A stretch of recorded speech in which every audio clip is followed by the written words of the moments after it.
वैसे तो मैं यूट्यूब का number 1 anti JEE content creator हूँ, लेकिन it is not realistic to expect कि सब लोग जो मेरे वीडियोस देख रहे हैं वो इस ट्रैप से बच पा रहे हैं। मे बी उनके पेरेंट्स ने उनको फोर्स किया है, मे बी उनको लगता है कि वो ये कर सकते हैं, which is delusional, but you do you.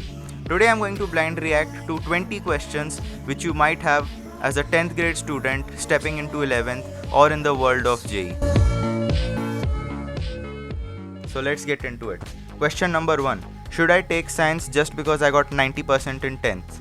नहीं, बिल्कुल नहीं। साइंस का ये मतलब नहीं है कि तुम स्मार्ट हो, साइंस का ये मतलब है कि तुमको साइंस पसंद है। It's not a big deal, but it's the fact कि हर 90% से ज़्यादा लाने वाले बच्चे का IIT में नहीं होता है। What if you hate one of the subjects, PCM, physics, chemistry, maths, bio, तुमको एक भी सब्जेक्ट पसंद नहीं है तो पर्सनली आई थिंक तुम्हारे टीचर की गलती अगर तुमको सब्जेक्ट नहीं पसंद, कोई हरामी टीचर होगा जिसको पढ़ाना नहीं आता है। What the case was with me कि मुझे एक दो टॉपिक्स नहीं पसंद थे, जैसे मुझे फिजिक्स में ऑप्टिक्स नहीं पसंद था, मैथ्स में मुझे ट्रिग्नोमेट्री नहीं पसंद थी, बट जब मैंने उनको ढंग से पढ़ा बोर्ड के पहले तब मुझे वो पसंद आने लग गए एंड 11th-12th में तो और ही ज़्यादा पसंद आने लग गए। सो हो सकता है चेंज हो जाए, तो अगर फंसे ही हुए हो तो you just have to look and see कि क्या होने वाला है आगे फ्यूचर में जाके। Question number 3. So I think this is about the engineering कि अगर साइंस ले ही ली है तो क्या कर सकता हूँ मैं इंजीनियरिंग छोड़ के। इंजीनियरिंग छोड़ के तुम BSc कर सकते हो if you want to do research, and mostly engineering के लिए इसलिए ज़बरदस्ती की जाती है इंडिया में बच्चों के साथ बिकॉज उसमें स्कोप होता है। Basically you can do what ever you want and it's a very dumb thing, like you might as well just specialize in what you want to do instead of just keeping your options open, क्योंकि वो financial security है जैसे force करते हैं, but it does not even make sense now क्योंकि India में हर साल 20 लाख इंजीनियर्स बन रहे हैं and it does not ensure financial security any more to do engineering for no reason at all.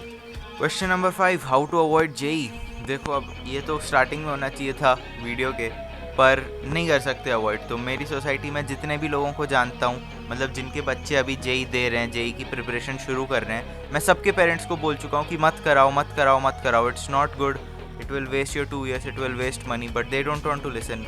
सारे पेरेंट्स को लगता है कि हमारा बच्चा स्पेशल है, मेरे पेरेंट्स को भी लगता था, मेरे दोस्तों के भी पेरेंट्स को लगता है, तुम्हारे पेरेंट्स को भी लगता है, इसलिए तुम्हारे साथ ज़बरदस्ती कर रहे हैं। Question number 6.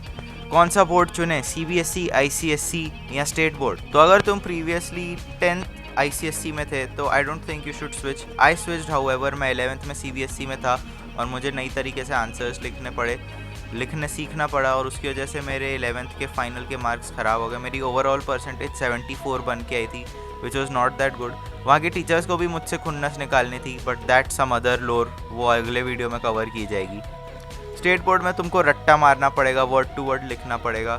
मेरे ICSE के दोस्तों का यही रोना चलता रहता था कि स्कूल वाले बहुत तेज़ भगा रहे हैं, but that's going to be the same case with you. अगर तुम CBSE लो, चाहे कोई सा भी बोर्ड लो, स्कूल वाले और कोचिंग वालों का पेस स्टार्टिंग के कुछ महीने ही रहता है, साथ में फिर वो एक ना एक कोई भगाने लग जाता है, वो भी अलग अलग सब्जेक्ट्स में। Question number 7. कोचिंग जाना ज़रूरी है या घर से पढ़ें? कोचिंग जाना ज़रूरी है। आई think this is about online. I think जाना ज़रूरी है, माहौल बनता है, डिसिप्लिन बनता है, एक रूटीन में ब्लॉक सेट हो जाता है around which you can place your other activities की इस क्लास के पहले 3 घंटे पढ़ना है, क्लास के बाद 3 घंटे पढ़ना है। You get the point. Question 8. Which coaching? Look, अगर तुम्हारे एरिया में जिस कोचिंग से बच्चे सिलेक्ट हुए हैं that is logically the best coaching. जैसे मेरे एरिया में एलन है, बट यहाँ वाले एलन से एक भी बच्चा सिलेक्ट नहीं हुआ है। So I made the mistake of going there in 10th grade, but that's again for another video. I've got so much lore to cover, so please subscribe. Question number 9. Online पढ़ें या self study करें या coaching जाएं? देखो, जो तुम ये toppers को देखोगे ना, अभी एडवांस का रिजल्ट न्यूज़ में आएगा, इंटरव्यूज़ आएंगे, उसमें वो लोग बोलेंगे कि हमने तो घर से पढ़ा, हमने तो सेल्फ स्टडी करी, सेल्फ स्टडी से AIR1 ले आए, एंड द ट्रूथ इज़ वो झूठ बोल रहे हैं। यस, अब क्यों बोल रहे हैं झूठ, उसका लॉजिक भी बता देता हूँ। They are waiting for the companies to give them offer कि तुम हमसे इतने लाख ले लो, एक्स अमाउंट ऑफ मनी ले लो और बोल देना कि पहले मैंने बोला था सेल्फ स्टडी की थी, बट इसका हेल्प किया था, मतलब इसकी मॉड्यूल ले ली थी, इसके ऑनलाइन लेक्चर्स देख लिए थे, इसकी टेस्ट सीरीज कर ली थी, इसके बैच अटेंड कर लिया था, blah blah blah. So now we move on to the questions for students जो अभी जस्ट उन्होंने स्टार्ट की है coaching. I will only cover a few because I don't know what's on your guys mind, so please comments में पूछ लेना as I said earlier. Question number 10. Why is everyone smarter than me? Look, 99% of the people are as smart as you are, and there's a good possibility you're in the 99%, क्योंकि अब तक भी तुम उस 99% में ही थे ना. Question number 11, how to manage. देखो, मैंने 11th में स्कूल ले लिया था, नॉर्मल वाला, डमी नहीं लिया था, और मैं मैनेज करते करते मर गया था, क्योंकि स्कूल एक्चुअली तो मेरा 6 घंटे का ही होता था, बट उसके तैयार होने में और स्कूल से वापस आने में और फिर स्कूल की थकान वगैरह सब मिलू के दिन के 9 से 10 घंटे तो ऑक्यूपाई हो ही जाते थे स्कूल की वजह से, और 3 घंटे की कोचिंग होती थी, तो बाकी मेरे पास जितना टाइम बचता था उसमें खाना पीना पढ़ाई स्क्वीज़ करनी पड़ती थी. Question number 12, how many hours should I study. देखो, now is not a good time to think of that, because you definitely don't have the discipline to study for 16 hours. Of course जो AIR 1 ला रहा है वो 16 घंटे पढ़ रहा है दिन में, and you don't have the discipline for that. I would suggest तुम अभी कंसिस्टेंसी बिल्ड करने की कोशिश करो.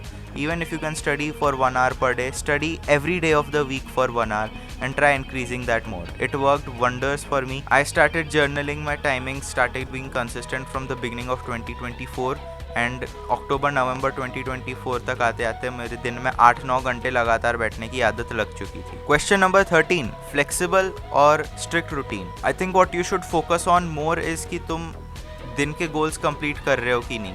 अगर तुमको आज x amount of topics complete करने, ये चैप्टर ख़त्म करना है, या इस चैप्टर की एक्सरसाइज 1 ख़त्म करनी है, 2 DPP ख़त्म करनी है, वॉट एवर इट इज़, वो तुम ख़त्म करो. That's what matters. It does not matter तुम रात में करो, दिन में करो, सोने के पहले करो, उठने के जस्ट बाद करो, खाने के पहले करो, खाने के बाद करो. It should be done every day. That's how you can stay on top of things. और अगर तुम ये नहीं करोगे तभी बैकलॉग बनेगा, which is going to be your biggest enemy throughout your JEE preparation. Question number 14, notes और module. I would say notes बनाओ. For the first 3 or 4 months of my coaching मैंने बिल्कुल पढ़ाई नहीं की थी. I कोस्टेड through the coaching test just क्योंकि मैं क्लास में फर्स्ट बेंच पे बैठ के नोट्स बनाता था. अगर तुम नोट्स बनाओगे, क्लास में ध्यान दोगे, you will be able to fly through the test without even studying. मैं मॉड्यूल भी नहीं पढ़ता था फर्स्ट 3-4 months के लिए. Question number 15, NCERT for JEE. पढ़ सकते हो इफ़ यू आर हैबिचुअल. अगर तुम CBSE के स्टूडेंट रहे हो तो you can study NCERT, but मैं ICSE का स्टूडेंट हूँ. मैंने सेलिडा ही पढ़ी है 6ठी कक्षा से, तो मुझे तो NCERT ज़्यादा अच्छे से नहीं समझ आती थी. You can refer other reference books, या तुम AI से पूछ सकते हो, AI तुमको अब सब समझा सकते in any way you want. Question number 16, what books for JEE. Look, I used HC Verma for physics, I used MS Chauhan for organic. I did not do anything for maths and inorganic, और उसका फल मिला मुझे result में. तो please कोई books कर लेना. सेंगेज बोलते रहते हैं सब, so you can do that for inorganic and for maths. पूरी प्रिपरेशन खत्म हो गई और मैंने सेंगेज नहीं खरीदी. Question number 17 and the final one, when to study, when to go to class. Now this depends on what kind of person you are. अगर तुम्हारा शाम को कॉन्सेंट्रेशन अच्छा बनता था स्कूल टाइम में, अगर तुम स्कूल से आके पढ़ लेते थे 3 से 4, वो शाम का जो टाइम होता है, दोपहर से शाम का टाइम होता है, तो उस टाइम क्लास मत जाना. ऑफ कोर्स सुबह क्लास चले जाना if you are comfortable with that. मैंने 11th में सुबह क्लास नहीं गया, एंड 12th के रिवीजन के वक्त सुबह क्लास गया था, and that's why my revision got cooked. Question number 18, what if I can't handle the pressure. More videos are coming. Remember to ask your questions in the comments. Keep grinding, keep improving, and stay hard.